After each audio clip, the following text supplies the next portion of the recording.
Yes, international. So with that, stress reduction factor is only 0.75 versus flexural members na 12.9. Kung silingon sila, nga if ang atong beam bina-design natin siya as ductile section, 0.90 or 90% of its nominal capacity against flexure ay ginagamit natin. Gabihin kita sa 10% as our safety net. Okay? As to the shear, 0.75 is a stress reduction factor, meaning you're only using the 75% of its nominal shear capacity. Gabihin kita sa safety net na 25%. So, with that comparison, 10% ng atong factor safety sa flexure, 25% ng atong factor safety sa shear. Meaning sila, if the beam will fail, it will first fail sa moment. Gamay ang iya na factor safety kumpara sa shear. Wow! Okay? So that is why, kung manonood ninyo ang mga previous natin na examples, if may given ng mga FYT, that is the yield strength of the transverse reinforcement, usually, mas gamay ang iya na FYT kumpara sa FY sa longitudinal reinforcement or flexural reinforcement. That is because useless or no point or pointless kung nakuon mo ang FY sa stirrups nga mauna mo gyapon fail ang imong okay? So, ang limits naton for the FY or yield strength ng mga transverse reinforcement is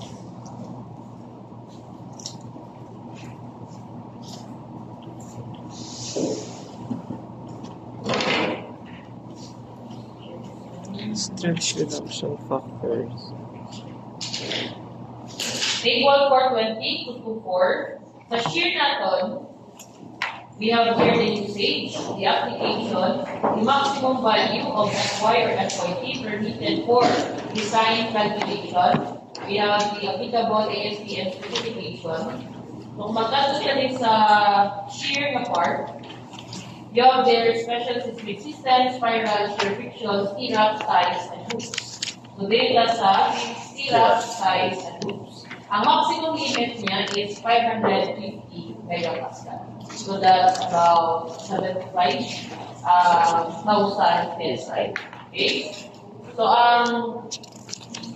flexural naton, we have 420 and 550 limit for FY. Ang shear limit niya is for stirrups, that is 550. However, ang aton na stirrup is upod na siya kung ano ang framing system sa aton na beam. So kung ang beam natin is nakabutang sa isa ka framing system that is SMRF. Okay? So we will have the limiting value of FYT equal to 420. Okay? And for the flexure naman, for SMRF, then we have also a limiting value of 400. So hindi na mag-allow ang na magamit kita sa 550 MPa kung SMRF. Pero kung non-SMRF ang framing system, then we can use the 550 megapascal. Okay? Ito sa text. So shear failures occur suddenly with little or no advance warning. Therefore, beams are designed to fail in bending under loads that are appreciably smaller than those that would cause shear failures. As a result, those members will fail ductilely. They may crack and sag a great deal if overloaded, but they will not fall apart as they might if shear failures were possible. So shear stresses in concrete beams. Familiar pa kung sinig or remember niyo pa din ang equations. So ang F na, that is the bending stress, MC over I. The small case B, that is the shear stress, and that is BQ over I. For title, yung ginagamit niya na symbol is for flexure, that is sigma. And then for shear stress, that is the tau. Okay? But since the initial author, so makormak niya siya, iyang na symbol na ginagamit for bending stress is small case L, and then for shear stress, a small case. Okay? So in combined stresses, for a 2D element or a 3D element, we have this we call a principal stresses. Ito walang gina-solve natin using Moore circle. Naka-Moore circle. Moore circle ka mo sa stress. Okay. So, familiar ka mo sa meaning sa principal stresses. So, these are the stresses wherein zero X. Zero Shear. stress, no? But maximum ang ato na stresses in shear, di ba? So, it has a formula, that is the transformation formula, and the direction of the principal stresses can be determined with the formula to follow, in which alpha is the inclination of the stress to the beam's axis. So, kung matandaan sa Moore circle, ang aton dito ginagamit na value or symbol for angle is, I think, theta. Diba? So, kung mag-theta na dito, this is also equivalent to the alpha here. Diba sa Moore circle, gagamit kita dito 2 theta. And that 2 theta is with respect to your horizontal and vertical axis, that is equivalent to 90 degrees. Diba? Kaya ang aton nila x and y ginagamit sa Moore circle is 90 degrees ang included angle. So, if you would divide that 2 theta, divide by 2 muna, break that na lang din. And that would be 90 degrees divided by 2.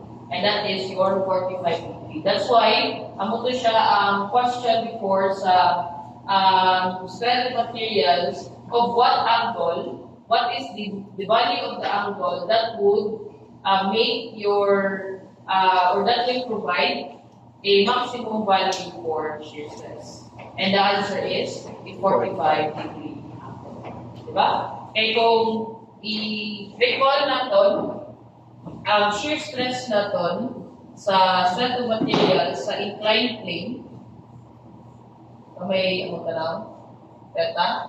So, i-rate ako, kita na yun sa element. And that element is mayara na siya sa shear. So, may normal ka dira, may normal ka dira, diri may normal ka prime, diri may normal ka prime. Diba? For shear stress naman, it has a shear stress, may shear stress na dira, diri, if this is rotational, balik naman diri, tapos bago naman na ang shear stress. Diba? Remember, plane stress? Wala na. Wala na eh. No? Yung mga tingog mo. No?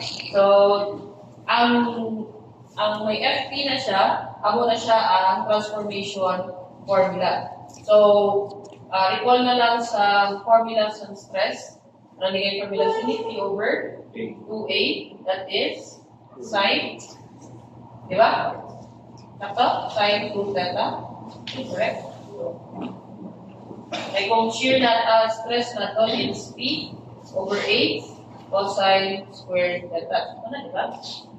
Di ba ako sila? Ano pa to? Last year malaguro? Or last year pagit? Last year pagit. Okay? So there you go. What would be the value of this theta para ini maximum? Di ba? Ano siya question sila? So actually, it is derived diri. Arsha? That is tan to theta twice of the shear stress divided by the flexural stress.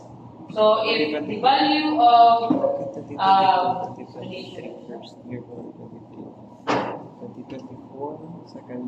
so obviously at different positions along the beam, the relative magnitudes of shear and flexure change, and thus the direction of the principal stresses change.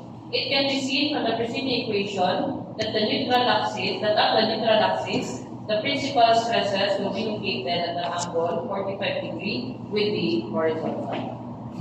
So, you understand at this time, tension stresses in concrete are a serious matter. Diagonal tensile stresses hold diagonal tension occur at different places and angles in the concrete beams, and they must be carefully considered. If they reach a certain values, additional reinforcing called wet reinforcing must be supplied. Or we call it transverse reinforcement. So nga tawagin sina diagonal tension. Because ang iyan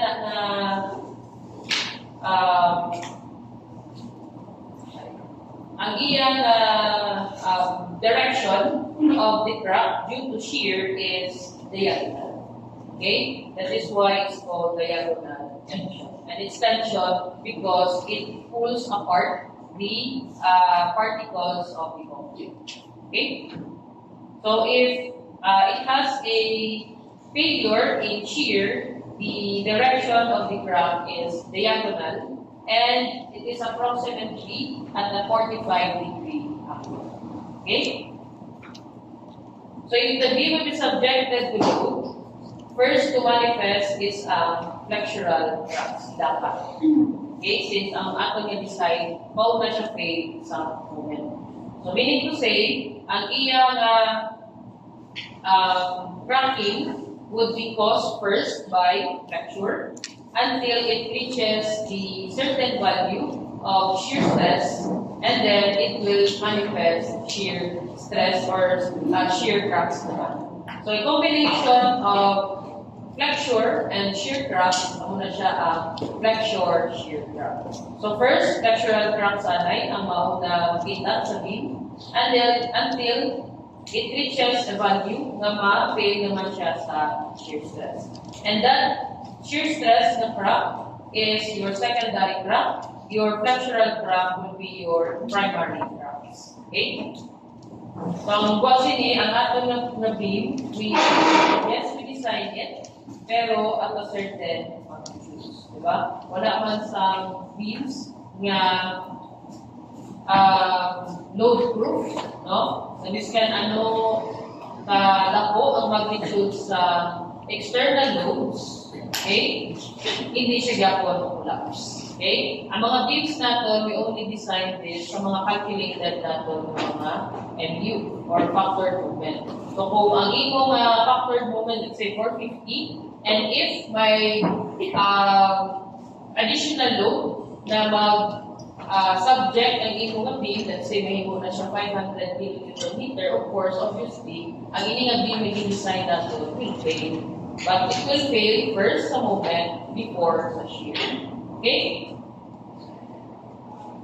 So, ang reinforcement na gina-provide natin so that it could resist the shear stresses developed sa beam, we call it stirrups.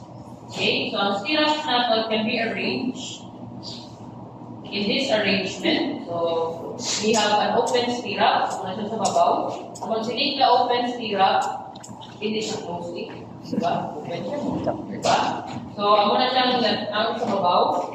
Open stirrups for beams, negligible torsion. Okay? And then, dito naman, you have a closed stirrups with significant torsion. So, ang torsion that is next na topic after shear. So, ang torsion, the deformation sa atong beam is twisting.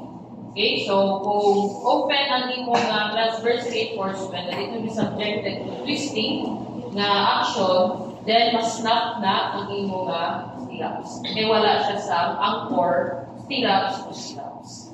Okay, so muna siya nag-closed or for being subjected to significant torsion, it would be recommended nga gamiton mo is a closed stirrup.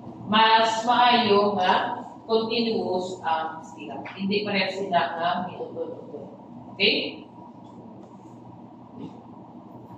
So, we have a beam na rectangular, mayroon naman sa end beam, sa spiral beam.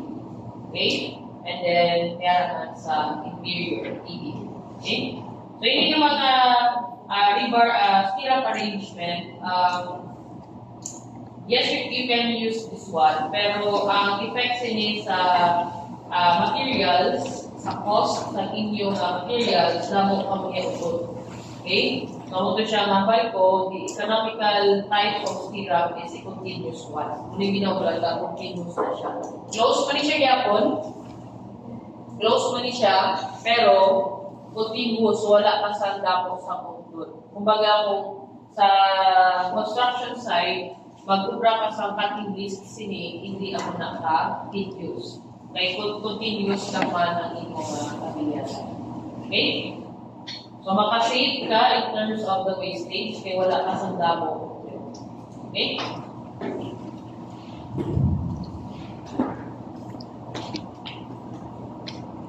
For lightweight concrete, it is considered using the lambda ng Japon. Okay, so kung same ng Japon so ang table, ang ginagamit natin, to consider the unit weight of concrete used. So kung magamit ka lightweight, then you use the specific na lightweight value for lambda. And for normal weight concrete, you still have lambda equals to 1. Okay? Okay. Ang concrete natin has a shear capacity of its own. Okay, ang concrete alone has a capacity of its own. We call it BC. Okay, we symbolize it with BC. So ang BC na, without the help of the stirrups, ang concrete can resist a certain amount of shear stress or shear force. No? If the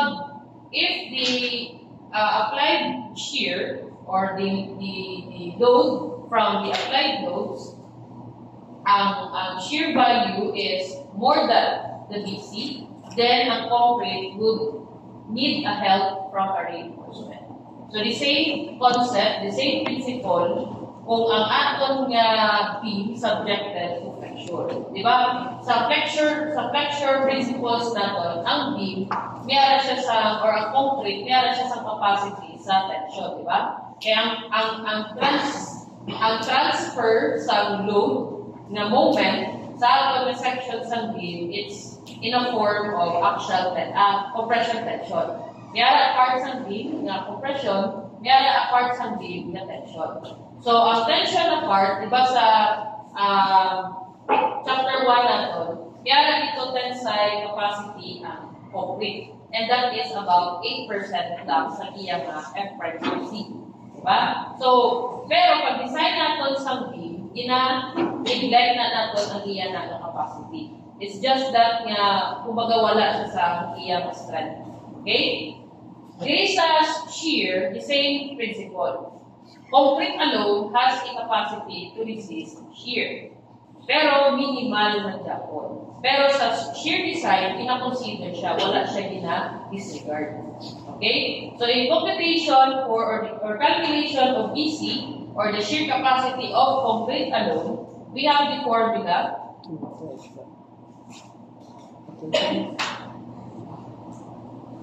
BC.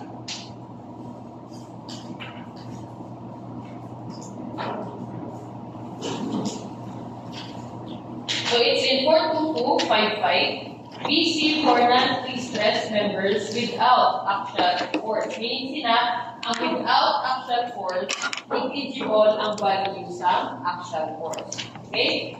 So we have a formula, 422551, 0.73 lambda, square root of F prime sub C, BW, D.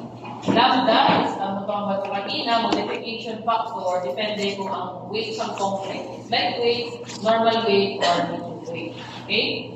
Square root of F prime sub C, F prime sub C, kapag lang ako sinabi, BW, the same sa BW na ginagamit natin sa flexure, and D is still the effective depth. Okay? So that's only 7.17. No? Kung ACI ang gamiton, kung ACI ang gamiton, that is 1/6. And 1/6 is sila.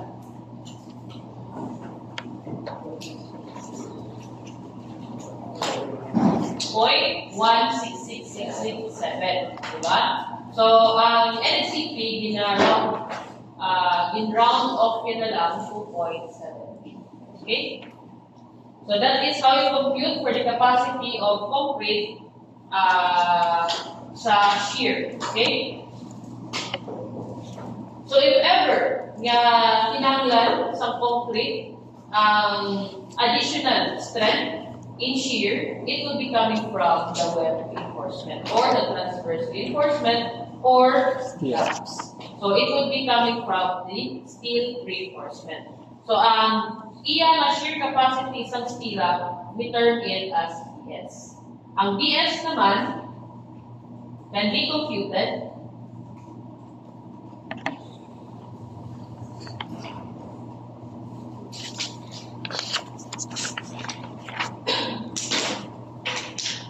using this formula. So we have 422, 510, 5, one-way shear strength provided by the transverse reinforcement. So in this provisions of code, we have in front not pre-stressed and pre-stressed members, shear reinforcement satisfying ABC shall be predicted. So condition A, stirrups, ties, hooks. Ang stirrup, that is the transverse reinforcement for beams. Ties para sa columns, ang hooks sa columns. Okay? So stirrups, ties, or hooks perpendicular to longitudinal axis of the member. Letter B, axial welded wire reinforcement with wires located perpendicular to longitudinal axis of the member. So wala kang taga-wire, deformed bars mo na ito gamit. And then for letter C, spiral reinforcement. Spiral reinforcement is for usually sa columns na ginagawa. Okay? So if you have a circular beam, pwede naman sa spiral reinforcement. Okay? Eraser. 422, 510, 52, inclined stirrups making an angle of at least 45 degrees with the longitudinal axis of the member and crossing the plane of potential. Shear crack shall be permitted to be used as shear reinforcement in non-pre-stressed members. Yan, dapat within 45 degrees. Kung mag-inclined stirrups ka. So, agon nga i-design for this chapter para ma-apply natin ang principles of shear design, we will be using a vertical stirrups, closed stirrups. Okay? We will not be using open stirrups. Kaya para maging, mayara ka na sa provision para sa SMRF or seismic resistant construction. Okay? Then for the formula of calculating the shear capacity of the stirrups or the transverse reinforcement and the shear reinforcement, we have the equation AB FYT T over S. AB, Area. meron na siyang definition. FYT is the yield strength of the transverse reinforcement. D is the effective depth of the beam. S is the spiral pitch or the longitudinal spacing of the shear reinforcement. S is measured on centers of the stirrups. Okay? AB is given in section 422, 510, 55. 5255.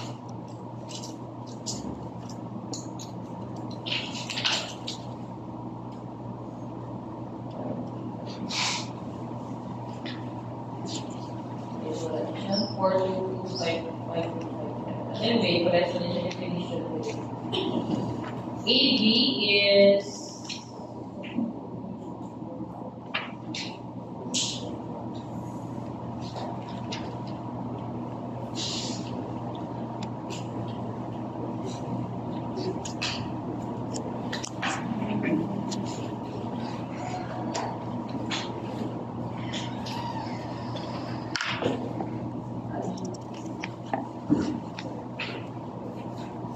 meaning sa AB.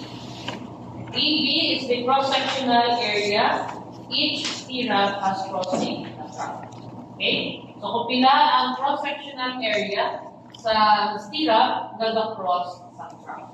Okay? So kung may beam ka, and it would be subjected to shear,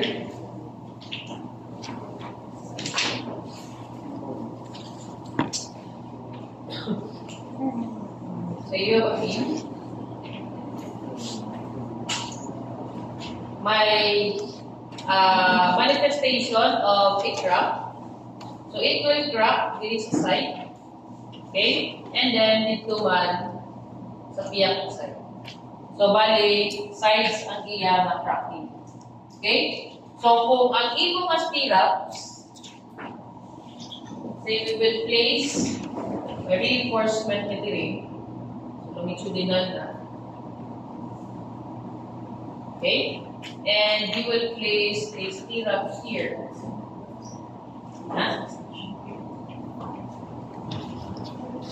Okay? So, this type of stirrup is a two-legged vertical closed stirrups. So, two legs. This is the counting sa leg, meaning kung pila ka legs ang nag-cross sa front. Okay? So, that is two-legged. This one, meaning legs. Vertical. So, we need to say perpendicular siya sa longitudinal reinforcement. And then, close ng stirrup. So, kung diin ka ito nag-start, sa imong mga placement ng stirrup, balik naman dito. Let's close stirrups. Okay? So, AB is the cross-sectional area of each stirrup that crosses the crack. Diba? Muna yung definition. So, kung ang crack natin is two sides, dili nga face and dito nga face sa piyak, so pila ang iya nga feed. So, let's say this is Presbyterian, this is 12 mm nga stirrups. Therefore, ang AB sini is equivalent to the cross-sectional sini, kaya nag-cross siya sa crack, tapos sa piyak naman, nag-cross man sa crack. And that would be equal to 2 of the AB sa 12 mm. Okay? So, kung ang aton nga stirrups naman is not two-legged, let's say tatlo abi, roughly sa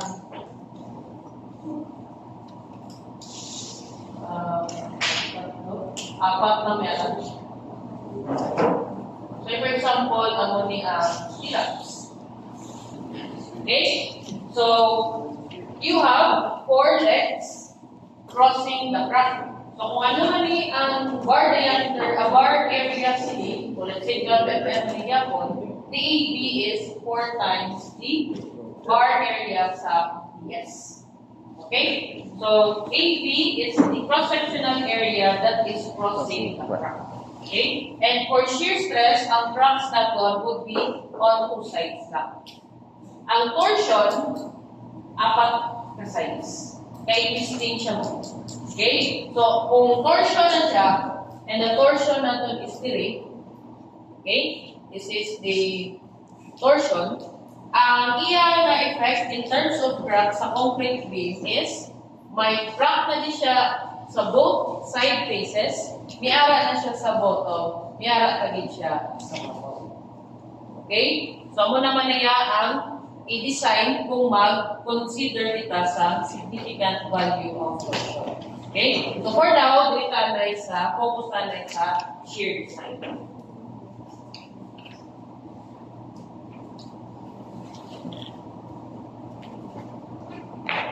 So, as a total, the capacity of concrete plus the capacity of the stirrups, we combine those capacities, we will be having a nominal shear capacity of the beam, and that is B sub n. Okay? And B sub n considered to be the nominal or theoretical shear strength of the member. You multiply it with the strength reduction factor, then you will be having the design shear capacity of the beam. Okay? Wherein ang aton dili nga shear factor is equivalent to, or stress reduction factor. Stress reduction factor, that is equivalent to 0.75. Okay? Atong formula na gigamit nato kay Gina, pag compute sa stress reduction factor, that is only for flexure. Okay?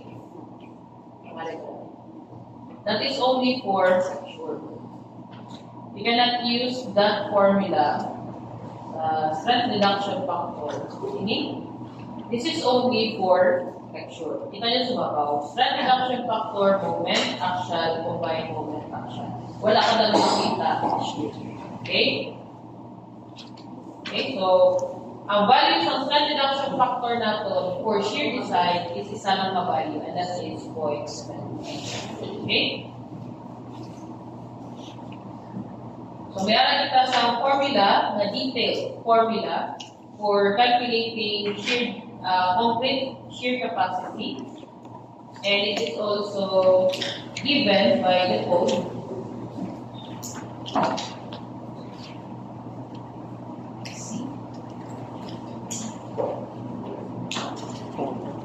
Siya sa galon. Detailed method for calculating. Okay, so if you have a values or may harap ako sa mga data from your structural analysis of BU, MU, and raw density, then you can use this table. But for simplification, analysis, or computations on BC, you can use 462.551 equation. Okay?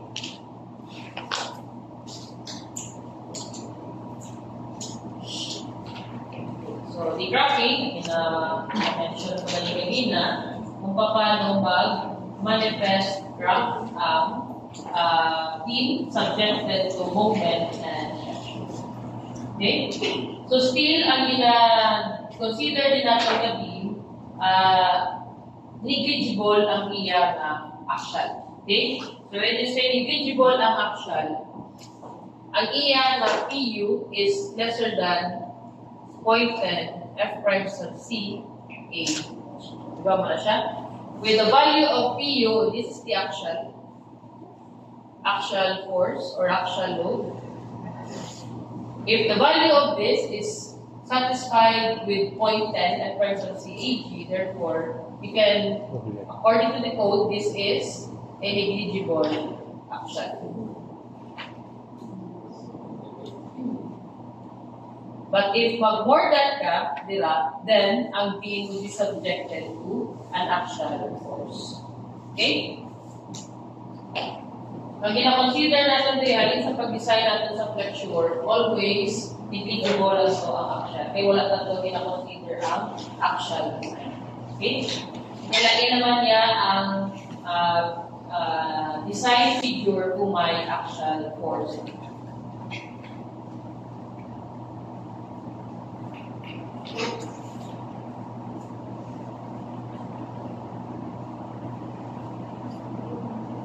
Okay.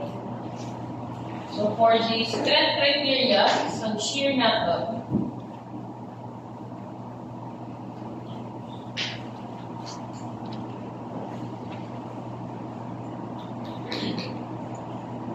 So for the beam to be safe in shear, we have PC is greater than or equal to. Okay? So, again, capacity versus the demand. Okay, so dapat basta ko ang capacity sa section kumpara sa iya na applied loads. Ang cracking sa concrete, based on the shear cracking, it is considered or calculated or approximated at an angle of 45 degrees. Okay? That is for conventional concrete. Lain ang sa pre-stress concrete. Okay? For conventional concrete, the crack, meaning, with respect to its horizontal axis, it is approximated to be 45 degrees. Okay? Tara na sila. So, ang concept or ang principle is that dapat every crack may ma-intercept na crack. Kaya kung wala,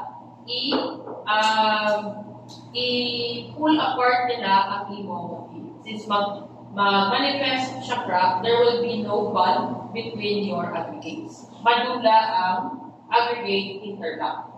Okay? So, muna siyang reason, aggregate interlock, that is one of the cause or one of the source kung nga may DC. Nga may own capacity ang concrete against shear. Because sa mga aggregates pala, na-interlock na sila. Di ba? Sa inyo na CE-test, mag-test ka mo sa concrete sample.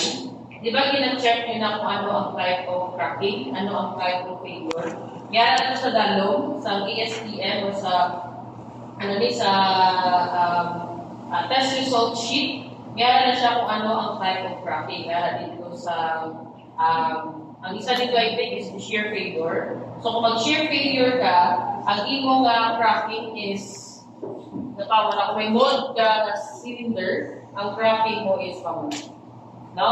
So, ang iya na cracking is a diagonal na diapol. No? So, kung may manifestation of crack, if wala sang reinforcement na ma-hold sa ina ng crack, then it would be madako siya mamadako until such time na ma-fail ang imong okay? So, ang principle is, for every crack na possible mag-occur sa imong structure or sa imong beam, dapat may isa ka sira na ma-intercept sina. Kaya nga, ipakita na ang crack na na-manifest nila. Okay? So, muna siya ang ginatawag din ng truss analogy. Kaya ang interlocking or ang system na ginaubra sa stirrup sa sulod sa beam in resistance to shear, ang iya may tsura daw truss.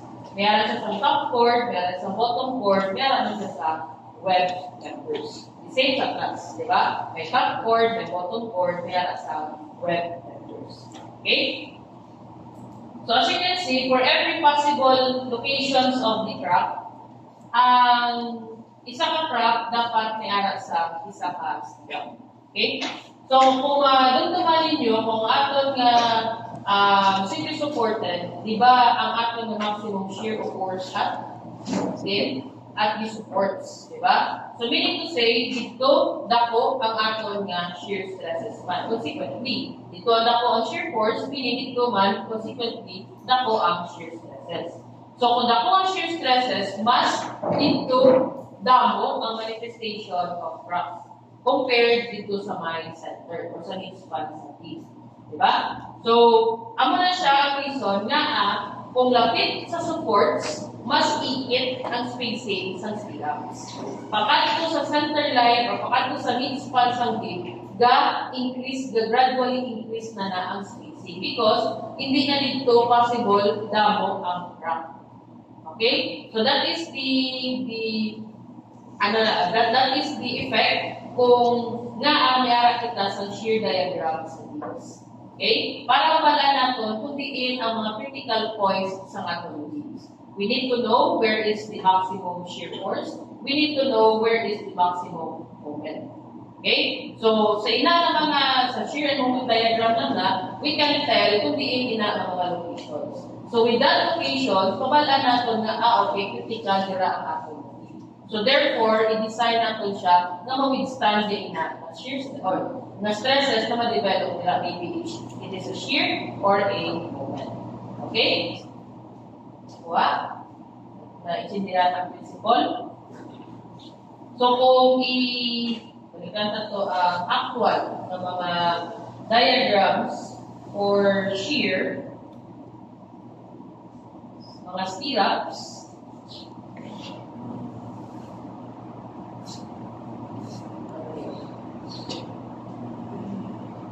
so in this juncture, ang ining beam and column junction, kung makita nyo, mayroon kita diri sa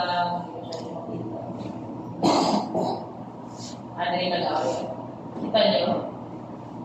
Lapit sa supports, iit ang spacing, tapos gradually, increase siya. Okay? So that is the result. Okay, kung shear diagram ka sa beam, maximum siya sa may support, and then gradually, unless kung may concentrated load. Kung under uniformly distributed load lang ang beam, then nabalik mo sa itsura sa ating shear diagram. Di ba kapag ko lang? Di ba? Pero kung may ara kita sa concentrated load, let's say sa mid-span, of course, it will differ your shear diagram. Okay?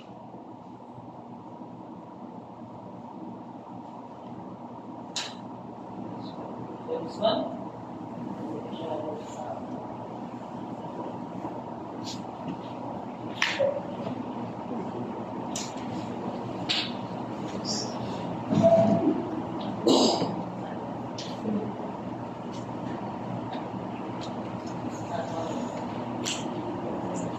Okay, so mid-span. Let's say this is the mid-span. Okay, so ang spacing sa may column banda, sa may support sa beam, ikit ang spacing, and then it gradually increases towards the center line or the least span of the beam. Pero gabalik na siya ikit pag may spacing.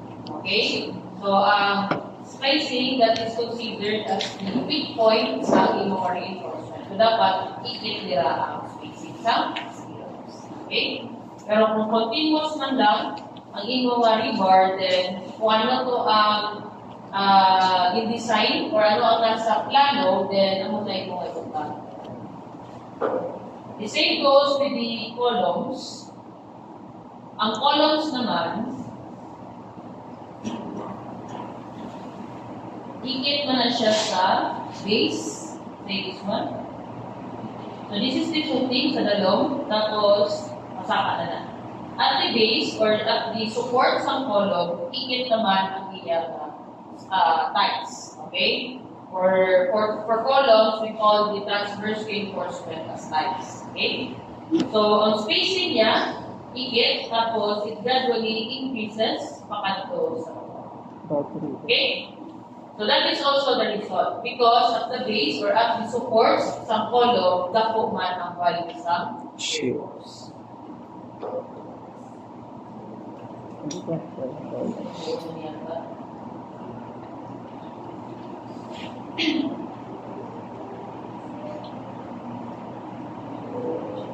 May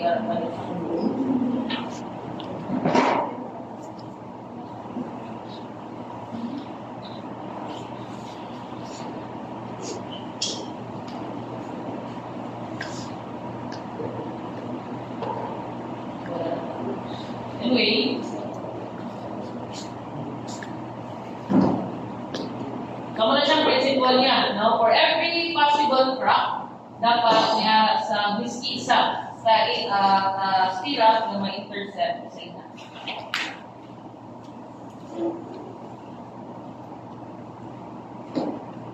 Okay, so design for shear. Okay. So, ano siya?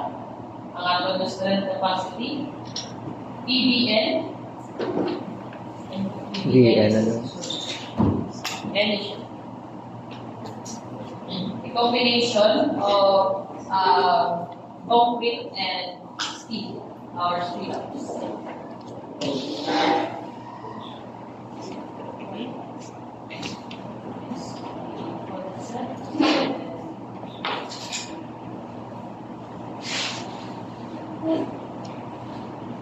We have a bend up, no bend up. So hindi namin pa nagamit bend up, pero ang itsura sa bend up na stirrups. Okay? So, ang code, naraman na siya sa equivalency na. BS by bend up. So we're using here one-way shear strength ha. Wala tayo gamit dito isang two-way shear strength. So ang two-way shear strength is different from one-way shear strength. Okay? Magkatulad na sa ang topic natin is about putting a foundation natin. And we will explain kung ano ang difference from one-way and two-way shear. Okay, so for now, one-way shear na natin na consider. So this is the equation of BS kung ang atong longitudinal bars is a bent up. Make a bend up, continuous rebars na from top bar to bottom bars. Okay? Wala na siya ginagamit kay gasto. Wala na lang sa gasto. Usually, we use this curtailed method or curtailing the rebars. So, hindi ka curtail, inautod mo ang kabigyan. Curtail rebars. So, in ang curtailed rebars, we have the beam. Inautod mo siya, diba? Tapos, okay, that's curtail. Ang bend up is diretso. Ang walang bend up. Okay? So, ini yung portion Sipot na pala yan. No? So, kay isa ang beam, dalabot na niya siya almost 800 to 700. Significant na niya siya kung tingin mo na kung pila na ang masave mo in terms of kilograms of steel. No? So, kasi makabuo ka pa yung ilang beams by saving this part of the steel. Okay, so muna siya na ang iban, ga-off na lang na pag per day sa ilang rebars kumpara mag-benta. Okay? So, mayroon na sa certain distance na ginadugang, that's what we call the development plan. Okay? So, that's part of the rebar detailing.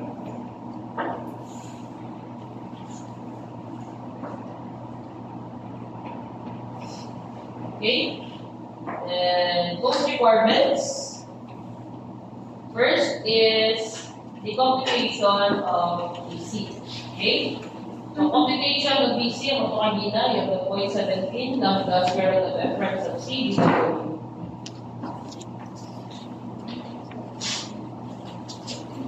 So, when to say that the beam needs a stirrups or hindi?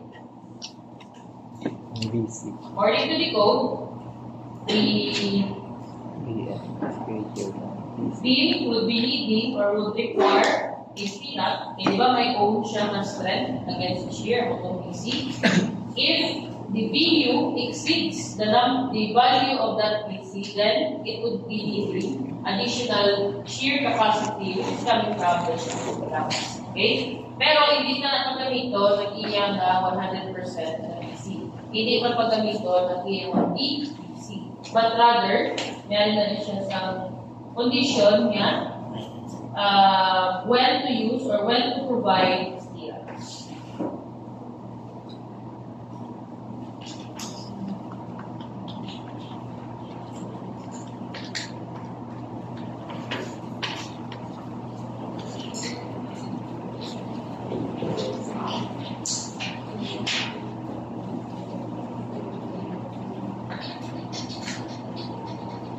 Here. Provide minimum shear reinforcement 40963.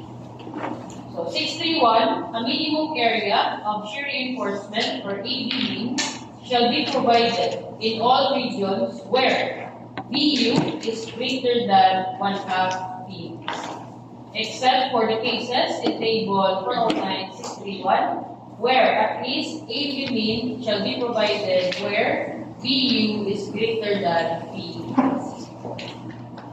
Ano na siya table 409631. Table 409. So cases where AB mean is not required if BU is greater than 1/2 PVC but lesser than or equal to PVC. So we have different cases. We have the shallow depth beam. So we can say that the beam is a shallow beam if ang iyang overall height is lesser than or equal to 250 meters. Then, a beam integral with a slab. So ang iyang overall height or depth is equivalent or lesser than or equivalent to the greater of 2.5 pf. Pf is the thickness of the flange or thickness of the slab. Or 0.5 BW. And H is lesser than or equal to 600. So, hindi nga mga beams, these are beams nga, usually T-beams. Okay, integral or monolithic siya. And then, beams or cases were constructed with steel, fiber, reinforced, or normal weight concrete, conforming to sections. But we are not using fiber steel reinforcement. We are using deformed rebars. Okay? So, wala na natapon sa ina. Okay. If required, ang EB or dapat required din ang EB so, for the calculation of EB beam type, non-pre-stress and pre-stress, and then we have pre-stress. So, since non-pre-stress na, direct sa above. So, non-pre-stress, the AB mean over F should be the greater of A and B equation. You have the 0.062 square root of f prime sub c, BW FYT, or 0.35 BW FYT. Okay? So FYT is again the yield strength of these syrups. So that is the minimum shear reinforcement. So, kung action na beam will not be satisfying these conditions, therefore, we will be needing stirrups if ang aton BU would be greater than 0.5 P or 1/2 of P. So 50% of the 75% of the nominal capacity sa concrete. Okay? So kita niyo kung ano ang iyang ang iyang gihatag nga factor safety kay imbes nga BU is greater than PPC lang. Kwaon yung pagidya ang imo nga PPC. Bali, 1/2 of the 75%. Bilang 1/2 of 75%. Diba? So, amo pagid na ang imong safety net. Nga hindi mauna fail ang imong shear failure kumpara sa imong beam failure. Okay?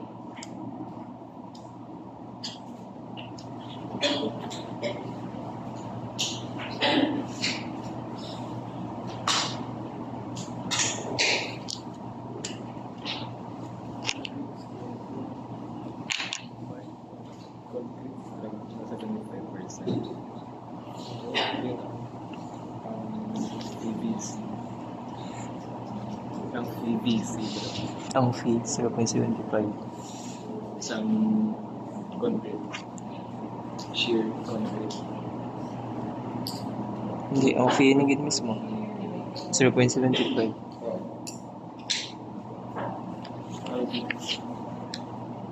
Okay. For the value of material strengths, the value of the square root f prime sub c used to calculate BC, BCI, and BCW. So, alam nila ang ato ng BC, which is ang capacity sa shear. For one-way shear, it shall not exceed 8.3 megapascal. Okay? For the value of square root of f prime sub c, it should not be greater than 8.3 megapascal. And then for your values of square root of f prime sub c greater than 8.3 shall be permitted in calculating BC, BCI, BCW for reinforced or fixed concrete beams and concrete joist construction having a minimum web reinforcement in accordance with that section. Pero kung i-calculate nyo na ang f prime sub c nga 8.3 ang iyang value, pila na ang f prime sub c? Pila dapat ang f prime sub c para ara ka sa edge of more than 8.3. Alam lang more than 68 ang 59. 68 megapascal. Diba? Ang 68 megapascal is about, bilang na siya, mga, kung aton nga 6,000 PSI is, ang 6,000 PSI natin is, 42, no? 42 megapascal. 6,000 PSI na concrete block. Diba sa chapter 1 natin, meron na dito ginatawag na high strength concrete. High strength concrete, which is, ang iyang F prime sub C is more than 6,000 PSI. And 6,000 PSI in megapascal, that is about 42 megapascal. So kung 68 megapascal ang inanglan ni F prime sub C para ma-more than sa 8.3, ako na rin. No? Hindi na siya pwede as a traditional or conventional RC. Kasi magamit mo na lang na as a pre-stress concrete. Okay? So as long as our F prime sub C is lesser than 68 megapascal, then wala nang violate sa ining limiting material strengths. Okay?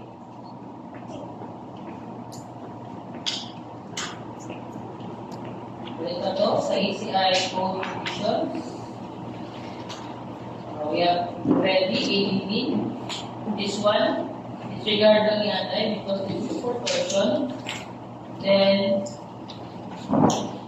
3, ang aton nga spacing. No? The maximum spacing of the stirrups. Again, ginaset isang code na may maximum spacing ang stirrups para ma-ensure that for every possible locations of crack may harap sa presence of the stirrup. Okay? So, dapat hindi katamaan kalayo sa spacing sa stirrups. Okay? So, for the maximum spacing of the stirrups, so maximum S, transverse reinforcement, okay? We have this thing. The maximum spacing of shear reinforcement, it would depend on the value of the BS. So if the BS is lesser than or equal to 0.33 square root of F prime sub C BWD, for non-pre-stress beam, the value of maximum S is the lesser of D over 2 and 600. If BS is greater than 0.33 square root of F prime sub C BWD, the value of maximum spacing would be the lesser of D over 4 and 300. Okay?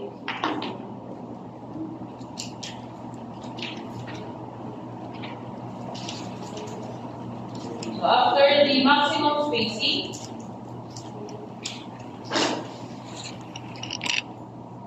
we have the limiting material strength, which is the square root of F prime sub C. So natag ko na sa inyo kung ano ang limiting value. There is a ACI, ang limiting value is 100 PSI. Okay? Not exceeding 100 PSI. Tatawag ko sa NCP, that's 8.3. And the rate I think 8.3 na. 25 over 3, ilan? Is it 8.3?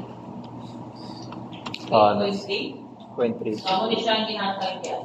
As the load, footnote 7. 25 over 3 megapascal SI. Okay.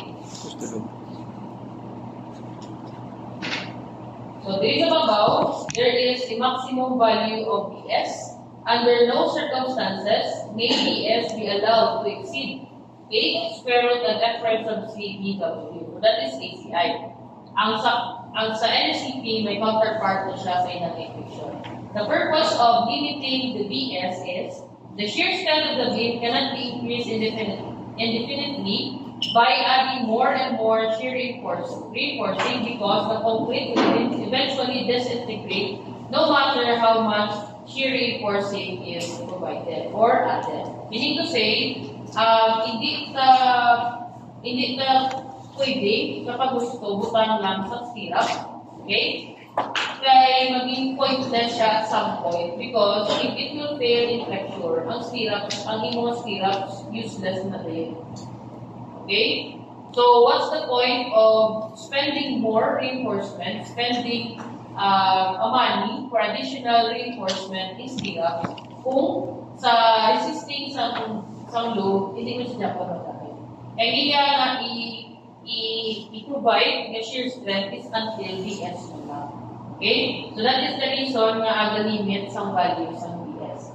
And ang counterpart sila sa ACI na equation for the maximum value of BS is found is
support 2 is one-way shear, BN max. One-way shear strength 4225. So, ang counterpart na sa to for the maximum value of BS, ang 0.7 square root of F price of CBW. Okay? Kaya kung sa isang volta na equation, ang equation 422512 is just that this is your PC and this is your BS. Okay? So, the maximum value for BS is equivalent to 0.7 square root of F price of C BW. Okay? According to the code, the same na sila sa ACI, the nominal shear capacity of a beam is equal to BC plus and ang PU natin should always be lesser than or equal to the PBN. Okay?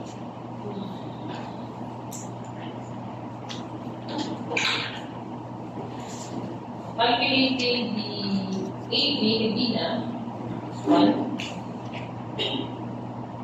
So for each rectangular tie, stirrup, hook, or cross tie, AB shall be the effective area of all barlets or wires within spacing S. For each circular tie or spiral, AB shall be 2 times the area of the bar or wire within spacing S. Dito sa stirrup, and the same definition na sa kanina. AB shall be the effective area of all the barlets or wires within spacing S. So the cross-sectional area of the bar crossing. Number 5, this is the requirement of anchorage of the stirrups. Then number 6. This is the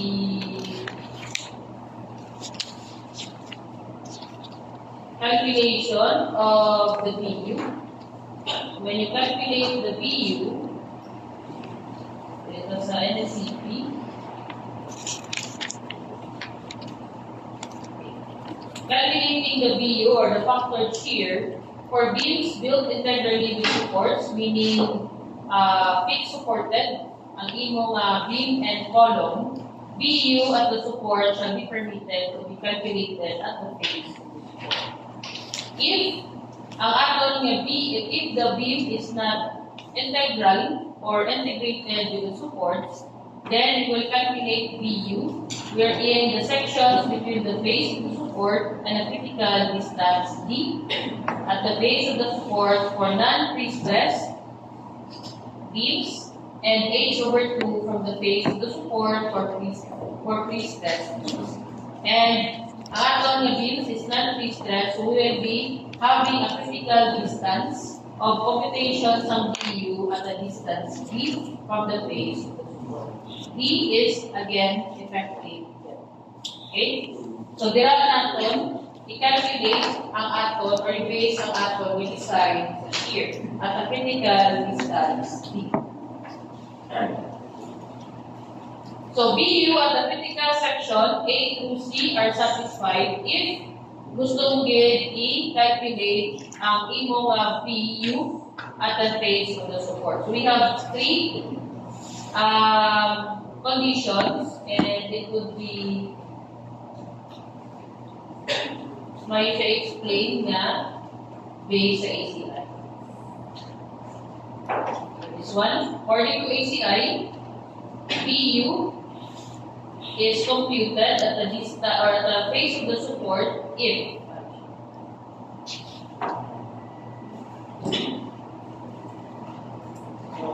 it will introduce a compression on the face of the support. If this is the beam, this is the support, at the dalong na, there is a compression sa ito.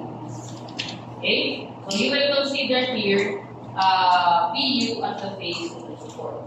Second, you have a load directly at the bottom of the beam. So ang visual natin uniform load, di ba, siya applied on top of the beam. If it will be applied sa near the bottom side of the beam, then we'll calculate PU at the face of the support, not at the distance. Okay? And then, if there is a force directly sa iyang sa may support, no? Or there is a concentrated load within the distance. We will calculate PU at the face of the support. Okay? So all of these conditions, wala din siya sa NCP.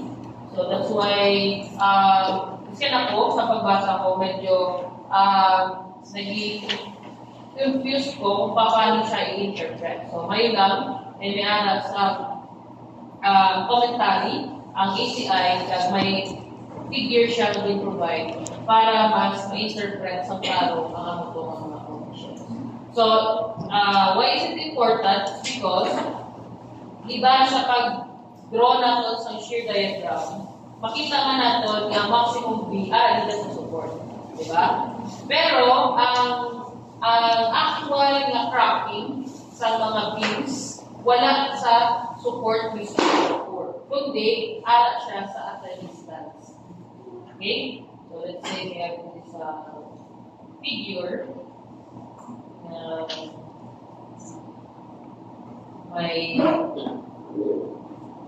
May cracking B.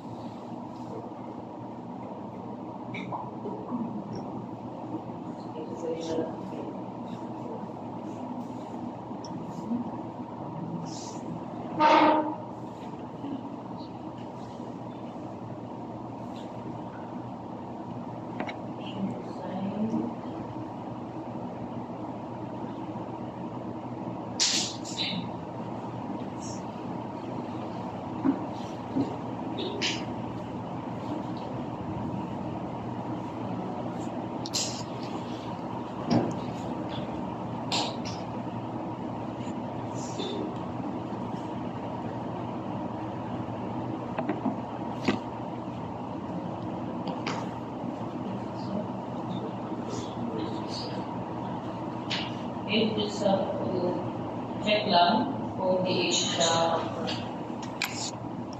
So you see, ang iya na cracking, on this side of the beam, wala na siya sa stirrup. So ang iya na cracking, with respect to your support, niyara na siya a certain distance. So muna siya a critical section for your beam. Okay? So any beam is not integrated on the support. Pero kung integrated siya as per code, then we use the PU as the support. And ang kanya na ito ang mga conditions. Pero kung wala na satisfy ang mga conditions, then we will consider PU at a distance, such as this one. And for simply supported, yung mga beams, ang muli ang location of the diagonal crack or diagonal tension or the shear crack. And you see, ang iyang cracking is diagonal. And it is approximately 45 degrees. Ito sa side, sa piyang side ng beam, yara na ito siya sa stirrup. Amo to siya, wala to siya nag-fail sa shear, dili yan nag-fail sa shear. Wala na diyan ibutangan humod stirrups. Okay? For illustration purposes. Okay, so may ano na siya.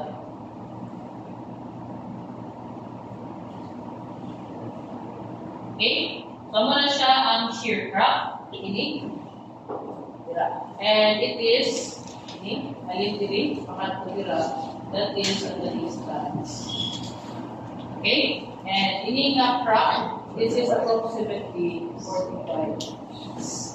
Okay? So, muna siya ang mga values nga kung diin halin ang mga gina-consider nato. Okay? That is an example of the cracking. Okay, so I think muna na siya ang sa codes natin. Then,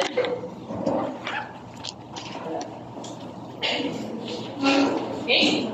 So next natin yung meeting, we will be having analysis of shear. Analysis of shear coordinates.